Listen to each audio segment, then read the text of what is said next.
Hey guys, Phil here with Garage Talk. Got another exciting Model Y video for you today. Behind me is the Tesmania aftermarket spoiler. You can see here. What do you think, Chloe? Is this a good one? Yeah. Chloe approved. We did not get the performance package. We got the long range. After spending $2,000 extra on wheels, $10,000 extra on self-driving, $8,500 extra on long range, and an extra $1,000 on the black. We had a hard time swallowing another $10,000 for the performance package. Our compromise there was we're just gonna get the spoiler, make it look a little sportier. I personally think it adds a lot to the look of the Tesla. So today I'm gonna pull her in here, get her cleaned up, show you guys the installation process, some before and after, and then just give you my thoughts overall at the end of the video. So hope you enjoy. Also, as a side note, another update that we did since I last talked to you guys is we did tint the windows. We actually had them match the front windows just about with the back and the back windows. So I think it looks great. I'd be curious to know what you guys think. We're truly embracing the black on black, on black on black with the wheels, the paint, and the window tint here, but would love to hear your guys' thoughts.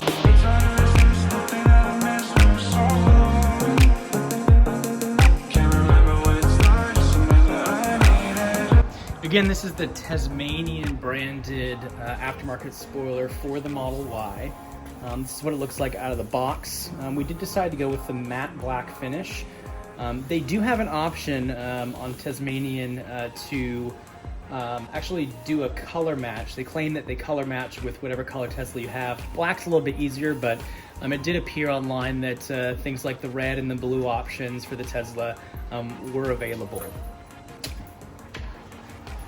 On the back side here, good quality here overall. Feels nice to the touch. The paint seems to be good. You flip it over on the back, then it becomes a little more obvious that this is, an aftermarket part. You can see some of the plastics marks from like the molding here, but you're never going to see that, so that's okay. Also, I appreciate that Tesmania uses 3M tape on their products, the ones that need stickiness. 3M does a really good job of making things that stick well, but also don't destroy your paint or whatever you're ripping them off of if we do decide to remove this one day. But overall, I really like Tesmanian products. I think they offer a good quality, well-made product for a decent price point. You can get more expensive spoilers than this. I mean, I saw ones that were, $1,100-$1,200 for, carbon fiber and all that good stuff. Not into it.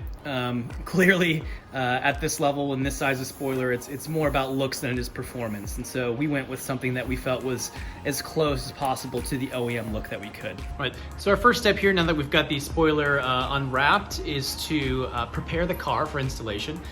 So what I'm going to do is give a quick wash to the rear end here. Important to note here that for the 3M adhesive to work as best as possible, you want to make sure that you've removed any wax or oil, especially dirt, from the back of the car. So as I wash here, I'm actually going to be using a wax-free solution and a microfiber cloth. This way I'm ensuring that I'm not actually adding any more waxy residue on top of that paint between the adhesive and the paint.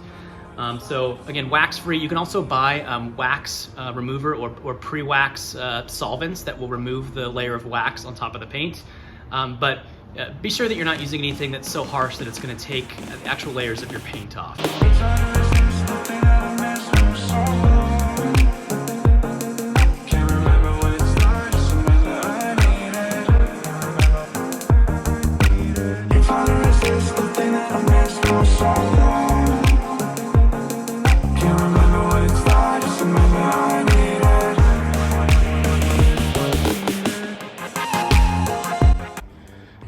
I know it's probably difficult for you guys to see, but just wanted to show that cleaned off surface here where again I've used a wax-free cleaning solvent that's not going to harm my paint to remove all of the dirt and oils from this corner here.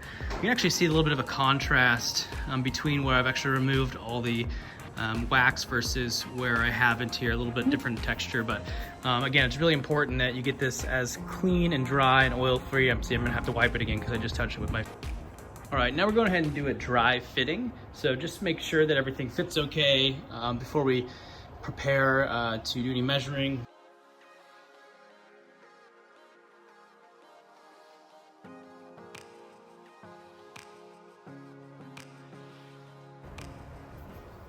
So in doing this dry fitting here, one thing that I did notice is that it's not going to be perfectly aligned when you just sort of place it up here to rest it.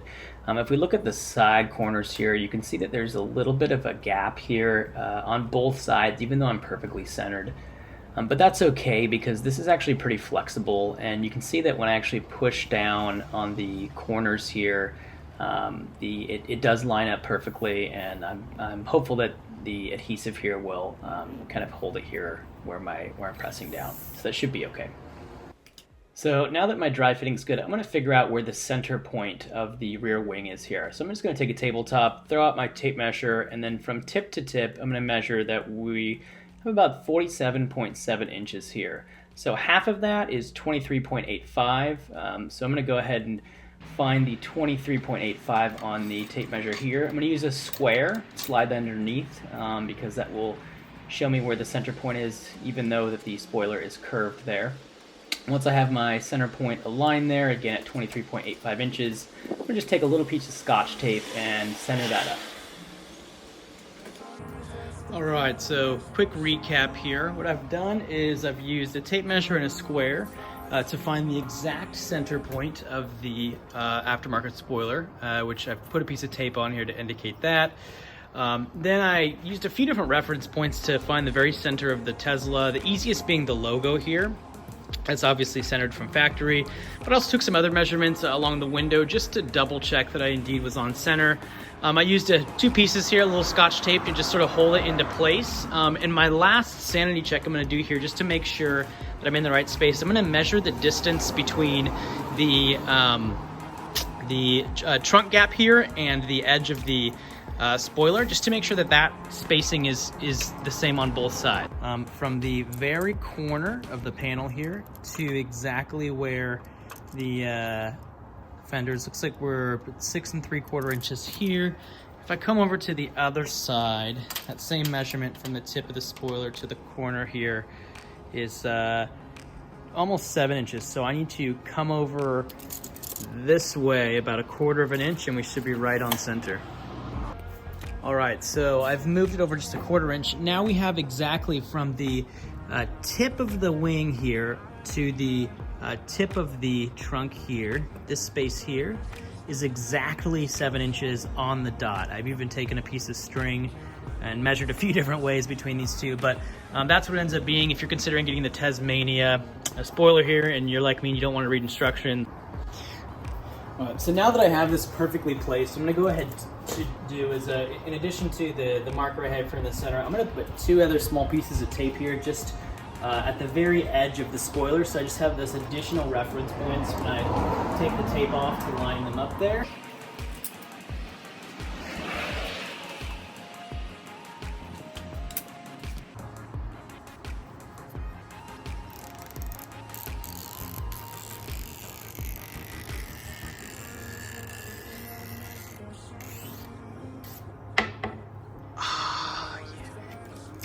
Love that sound.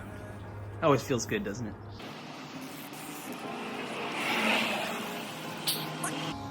So, and also the Tesmanian here, actually there's 2 3M strips. There's one on the top here and there's also one at the bottom. So there's 2 contact points here we'll be sticking to. All right, moment of truth here. Let's see if my 9 whole minutes of planning are gonna pay off.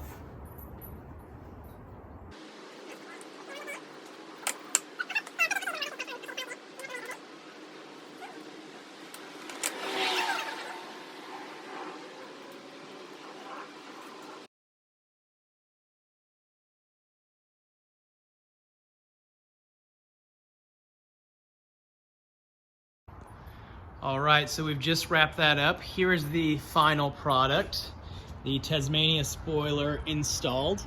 Let me know what you guys think. I personally really like the look. I think it adds a nice sporty, aggressive edge to the back of the car. My takeaways from this experience, a couple things here.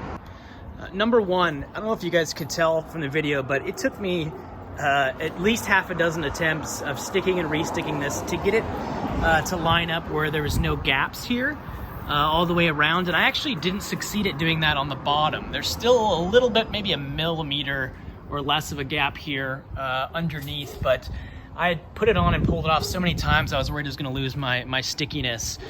So what I would recommend actually, if you guys are going to install this, is instead of doing what I did and removing the top and the bottom sticky layers and then trying to fit it, I would recommend actually just taking this top adhesive layer off, mounting that and making sure everything's right and lined up, and especially underneath, making sure that you don't have gaps here. Then what I would do is I would just take a little bit of the bottom adhesive off and just pull it off enough where it's sticking out here and you can grab it. And then I would mount this spoiler. And then after you're done and fitted, grab that extra piece here and then rip off the sticky saver from the bottom afterwards.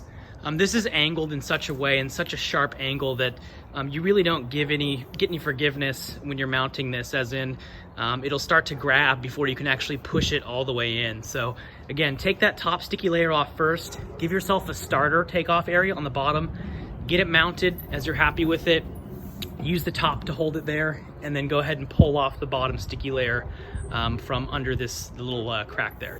And here's another farther away view for you. Sorry the car's so dirty. I actually took a Tesla up to the mountain yesterday to test the four-wheel drive. I'll be posting a video later today of how this performs in the snow with the all-season tires it comes with. So again, let me know what you guys think. If you have a better idea of how to do this, let me know. I'm not one to read instructions, so I just took a shot at it. Since I've taken this video, Tesmania's actually sent me another one of these spoilers. I obviously don't need it, so would love to give it away to one of you guys. If you do have a Model Y and you're interested in the spoiler, leave me a comment. Let me know your thoughts. If we hit 1,000 subscribers, I'll be more than happy to send that off to you. So again, thanks for your time, and hope you have a good one, YouTube.